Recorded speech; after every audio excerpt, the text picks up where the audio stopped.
4. BMWs have pulled their trump card. They only have 2. Ducatis only have 2. And representatives of both those makes are lying in good, strong positions outright in the first 3 placings. So now a second stop for the fastest of the Z1B 900 Kawasaki's. A model about 3 models old, actually, in the Kawasaki hierarchy, but the fastest performing of all their 900,000cc models.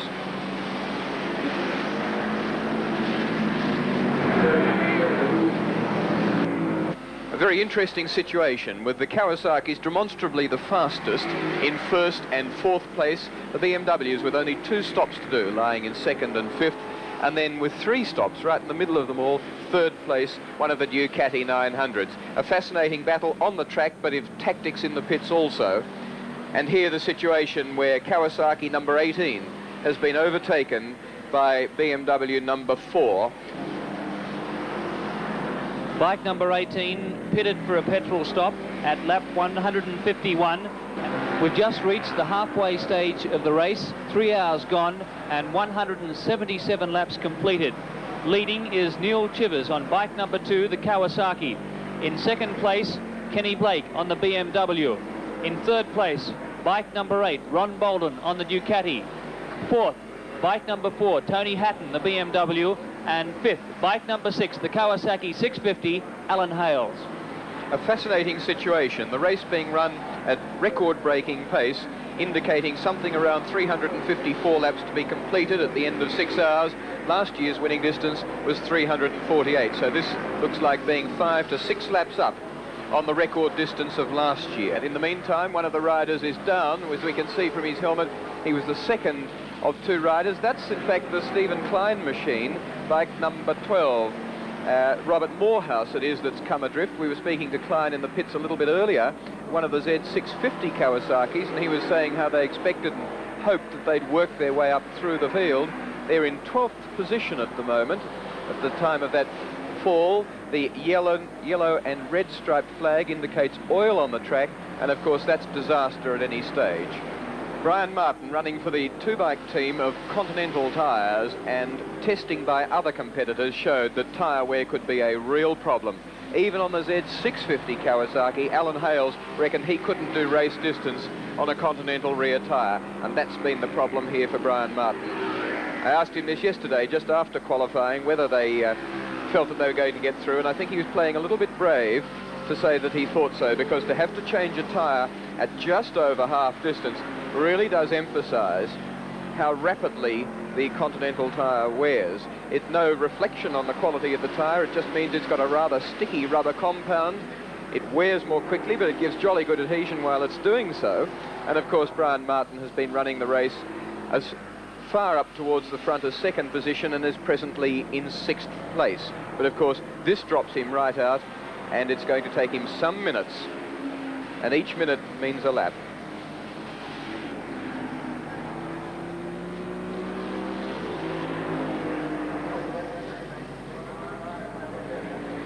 Coming out on it now is Alan Decker, the Victorian.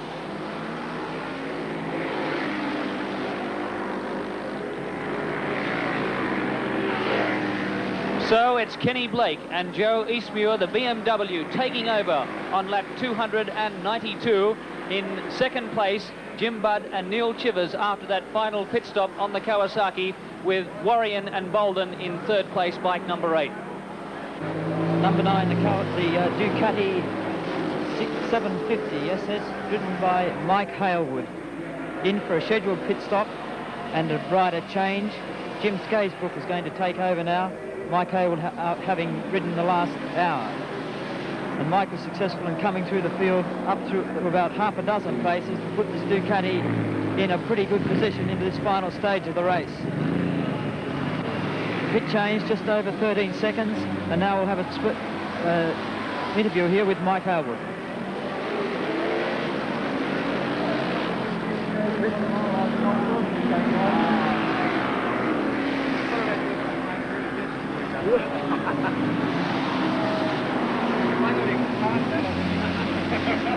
Right, Mike? Yes. An hour on, and now you got the hour off to wait for a finish. How do you feel endurance-wise after that? I'm a bit shagged out, but could do another hour or so, I suppose. But I think Jim's going to finish the race, so that's all right. Happy with the performance of the bike? Oh, it's gone magnificently. Beautifully prepared. It's run like a train all day. No problems at all. You were very successful in that last hour coming back up through the field. Did it change your riding technique at all, or was it just the bike was going well? No, we've just been going the same speed all the way through the race, you know, just at a steady pace, and we were hoping that this was going to do the trick, and we're still going. Well, your pit stops here were probably equal to the two top stops during the race. You've got a pretty good crew. Yeah, it's a great tribute to the crew. They've done a wonderful job, and I'd like to thank them very much indeed for doing such a good job. Mike, the question I'd like to ask you is that the difference between the 750 and the 900. We've had a couple of 900s out of the race, one through a crash, another through electrical failure. Is there much of a difference really on this course between the 750 and the 900s? I think overall, over a complete lap, there isn't very much difference. The 900 obviously has a bit more torque, therefore a bit more acceleration. But I think that the 750 is probably easier to ride, easier on brakes and tyres and everything like that, which is, in a long-distance race, the thing that counts, really. What do you think of the Australian riders now after today? Well, there's some pretty hairy fellows out there, but on the whole, they're pretty good, really good. Especially Crosby and a couple of other guys I saw, real good. Thanks, Mike. Okay. The attendance has built up to a new record crowd of 16,000, and if you've enjoyed the action so far, then stay with us, because the best is yet to come. And remembering, we're crossing to Seoul for the World Cup soccer match at 5 to 4 Australian Eastern Time. That pit stop for the Kawasaki was only 10.5 seconds, but it gave Joe Eastmuir a 30-second lead after 292 laps. Now we have about 40 minutes remaining in this Castrol 6-hour, and Joe Eastmuir on the BMW looks like breaking that exasperating run for the BMWs. Second for the last 2 years, first over in 74, but subsequently disqualified by scrutineering. 319 laps now gone. The old record of 348 laps should be broken this year, barring accidents. So our overall situation at the moment, bike number 3, Eastmuir and Blake, the BMW in first place, 23 seconds ahead of bike number 2, Budd and Chivers on the Kawasaki, and they are 3 laps up on 3rd and 4th place. Bike number 8, John Warren and Ron Bolden, and they are now have been passed by Hales and Burgess. So 6 going into 3rd place, and Warren close up in 4th place. So it's Eastmuir and Blake, 23 seconds ahead of Butt and Chivers. They're 3 laps up on Hales and Burgess and Warren and Bolden. An incredible performance here actually by Alan Hales there in Honda Corner on number 6. He qualified the bike yesterday equal 4th fastest. He was only 0.3 of a second down on the flying 900 Ducati and 900 Kawasaki's that occupied the first 3 grid positions. And Alan Hales, since making his last pit stop and coming out onto the bike, has been lapping at incredibly fast speeds. I've timed him at 59.2. He's been hauling in Bolden, Ron Bolden, who is no mean talent himself despite his modest 18 years. He's an A-grade rider, as is also the 29-year-old Alan Hales on number 6. That's the race leader, though, Joe Eastmuir on number 3. Joe Eastmuir did the first 2-hour stint on the BMW. 2 hours in the middle section was done by Ken Blake from Victoria, who's twice won the race previously. And now it's Joe Eastmuir into the saddle for the final 2-hour stint. The BMs, particularly this one, being able to get through on only 1 pit stop. The interesting point is that just as Hales was hauling in and has now overtaken Bolden, that Joe Eastmuir is being hauled in by Jim Budd on number 2. But you see there the man that's catching the race leader, and it's Alan Hales. He's 3 laps down, but he hasn't given the game away.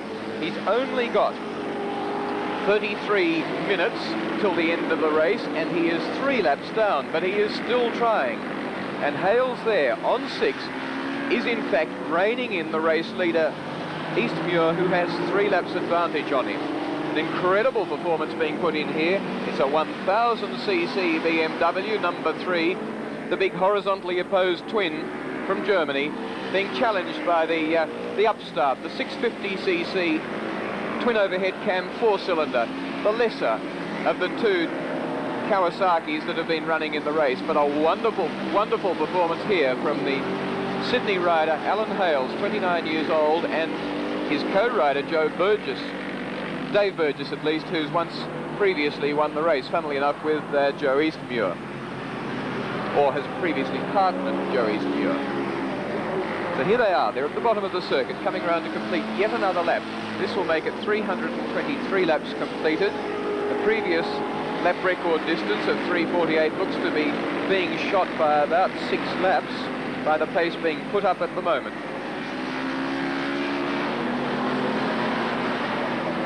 So Eastmuir there, his pit's indicating you're 22 seconds up on Jim Budd. It was 23.4, and when he went out after getting onto the bike after the last pit stop, he was 30 seconds up.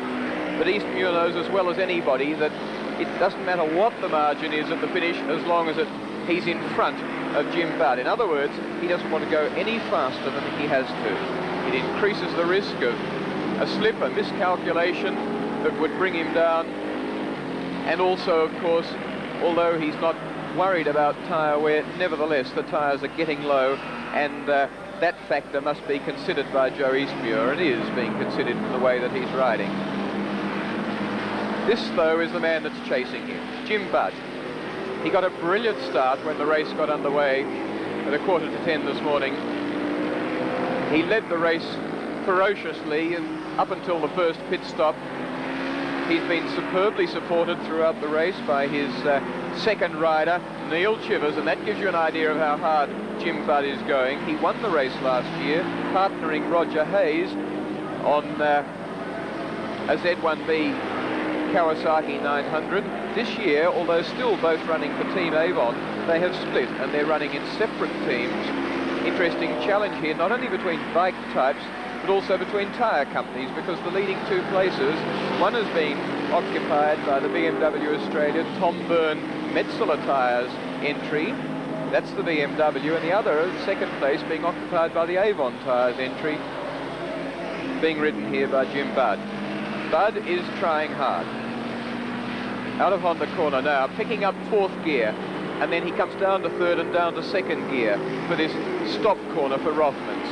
He accelerates hard, and he picks up 3rd gear here and heads off towards Ron Hodgson corner, eases it through there, and he never actually gets that big Z1 Kawasaki into top gear. That's 4th gear as he went past the control tower, and it's 4th right up over the top to about 115 miles an hour. And then as he gets to the top, he sits up and he picks 3rd, and he goes through the Dunlop loop in 3rd. Jim Budd experiencing handling problems exiting corners, especially the last lap around the Hudson. Neil Chivers, there he goes, almost off the bike. He's up. Oh, that's motocross stuff. That's brilliant riding, but boy, he's got a big problem. Oh, fearsome riding there from Jim Budd. And we'll have to have a look at that section again. A crash averted by tremendous rider skill and quite a deal of bravery by last year's winner and second place man in this year's race so far, Jim Budd. Let's have a look at that again. Dunlop loop, the tyres are getting low. The right-hand side of the tyre is worn almost away. And then now in 4th gear, going very hard, 100 miles an hour.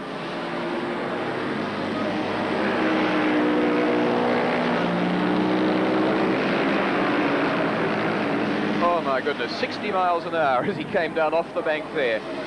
And if nothing else, spelt for Jim Budd the fact that he has got a real problem in pegging back Joe Eastmuir. That spelled it out very clearly indeed. This is reminiscent of Kenny Blake's solo win in 1974. In the last 5 laps of the race, when his rubber got very, very low indeed, he was sliding all over the circuit, and we're seeing a repeat of that today. Neil Chivers, the co-rider with Jim Budd, when he vacated the saddle of bike number 2 at the last pit stop, giving Budd the last 65 minutes to ride, said that he was unable to use full power up the main straight, which has a slight bend in it, because the bike was sliding all over the circuit. And then it was Budd's job to go out there and pick up 23 or 30 seconds rather that was the difference between he and first place. Interesting to look at number 4, Helmut Dahner, the second of the 2 BMWs. Only 2 of them entered in the race, but 2 of them running like trains, because one of them's holding down first place, and this one, number 4, is holding down 5th. The German rider Dahner has been overtaken and left recoiling in the wake of Alan Hales, who's going so well on that 650 Kawasaki. He relegated Dana to 5th place. And in behind him on the track is number 9. This is now Skaysbrook in the saddle of the bike, that the 750 Ducati that he's sharing with that brilliant rider, a legend in world motorcycling, 9 times world champion, Mike Hailwood. Skaysbrook can't match him in terms of titles. He's been a top-notch A-grade motocross rider, but he is only a B-grade road racer. And he is now in for the final stint on the smallest engine of all the Ducatis running in the race, all the other Ducatis being 900cc bikes. Right, the idea of the race is to see how the stock street bikes of today perform. Number 21 or 27? 24, the rider. Hilton Steele. Very lucky not to have been hit there as he came down on the Z1000 Kawasaki, and it is parked in a very bad situation, as you can indeed. And another one. That's Hilton Steele as he came off there. The bike's still lying in the track. He's hurt his right leg as he got into a tank slapper and went heavily over the front. Again, another motorcycle that could be out of rubber, usable rubber, in the closing stages of the 6-hour race. We saw what happened to Jim Budd a few moments ago when he took to the dirt after getting into a tank slapper at over 100 miles an hour through the fastest corner on the circuit, Mazda House corner in the back straight. And now we see another victim of low tyre tread, and that was Hilton Steele on machine number 24. I don't think I'm doing him any justice, Noel, to say that he was the first man last year to have a fall, Hilton Steele. Here, though, we're looking at the race leader. This is Joe Eastmuir in heavy traffic, and again, see Alan Hales shadowing him there on bike number 6. Hales is laps down on him. He's 3 laps behind, but it's not stopping him from hurrying Joe Eastmuir along. Joe Eastmuir has completed 341 laps with 13 laps to go, 13 minutes to go before the end of the race, so he'll do another 11 or 12 laps, which will better last year's race distance by about 4 laps. Last year's record race distance being 348 laps. So Joe Eastmuir just has to ease home the BMW to finish first, for the first time ever for Joe. He suffered the disappointment of crossing the line first on a diminutive Model 350 Suzuki years ago. It was actually 315 cc's in capacity, and then later was outed on scrutineering. That's the man chasing Joe Eastmuir. It's Jim Budd, the man that last year won the race and led this year's race so aggressively right from the flag fall. He is a very tough competitor, Jim Budd. After winning the 6-hour race in 1976, he went to Bathurst and won the 20-lap production race there at Easter at Mount Panorama. He won the called 2-hour race on the same bike that he's riding now. And he also won production races all over Australia in the interim. But you can see that he's got the shakes in the back wheel. No rubber on the tyre is the cause of that. And Jim Budd now is 15.8 seconds behind the leader, Joe Eastmuir. So the situation now with 12 minutes, just less than 12 remaining in this 8th Castrol 6-hour is as you see it. 343 laps completed by the race leader Joe Eastmuir on BMW. In second place, Z1B 900 Kawasaki is Jim Budd and Neil Chivers.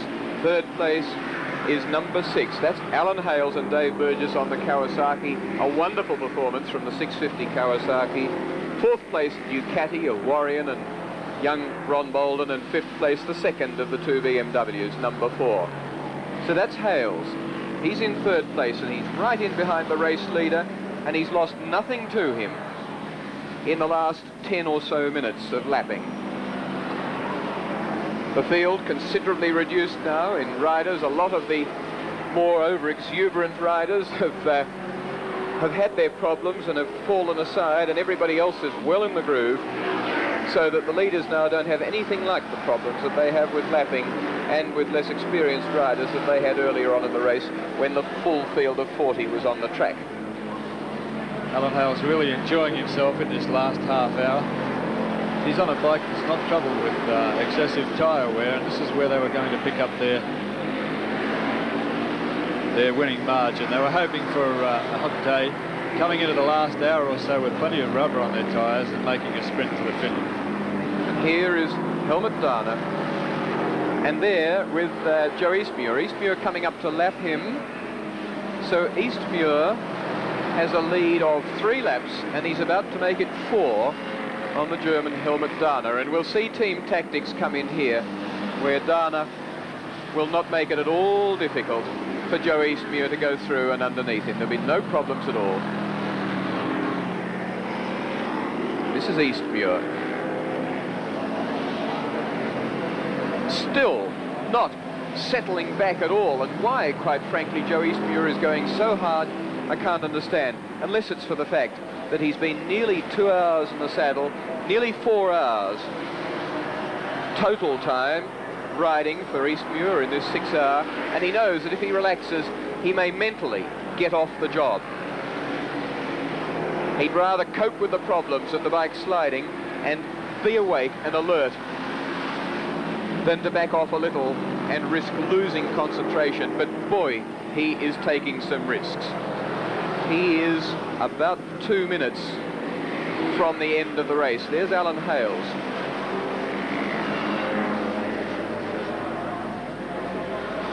That's bike number 10, the 750 Suzuki, in 9th place outright. But 352 laps completed by Eastmuir. A great ride. He rode the race solo on his 350 Suzuki years ago, a bike that he still rides to work. But that's no longer allowed. It's a maximum of 4 hours, and that will be almost exactly the time for Joe Eastmuir, the 33-year-old Sydney rider, presently riding. He was the first in the 500 class in 1973, the leading BMW in 76 when his co-rider, when they had mechanical problems and the bike retired. So under 2 minutes now remaining, and spectators here really holding their breath as Joe Eastmuir pushes the BMW relentlessly towards the finish.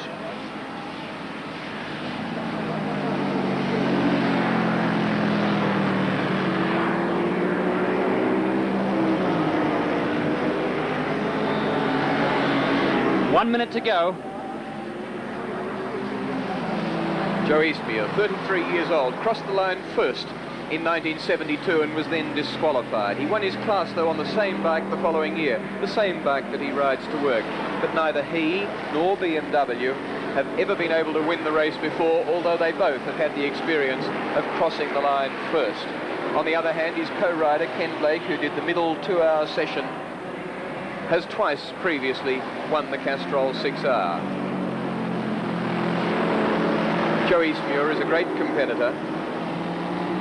BMW pulled their trump card when they were telling everybody they had to make 3 stops, that the bigger engine BMWs this year, 1,000 cc's, wouldn't get through on 2 stops, that they needed a third, but they've done it.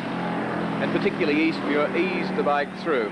And now the checkered flag is out, and Eastmuir has done it exactly at the 6-hour mark. And Joe Eastmuir, so exhausted, is ushered straight away into the marshalling enclosure, and in no time at all will be given the accolades deserving of such a tremendous performance from Joe Eastmuir, his Victorian co-rider Ken Blake, and a wonderful effort of quick riding on the track, but great race strategy from the BMW Metzeler team. In second place, bike number 2, Jim Budd and Neil Chivers, the Kawasaki 900, but BMW ending the Kawasaki dominance. And in third place, bike number 6, Alan Hales and David Burgess on the Kawasaki 650.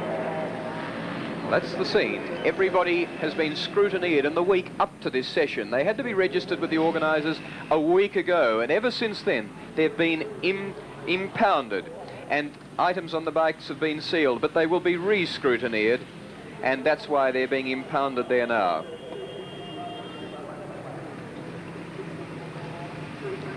Picture of elation, but of tiredness overcoming many of these riders. So scenes of jubilation here at Amaroo Park as this team of Joe Eastmuir and Kenny Blake, the BMW, finally do it.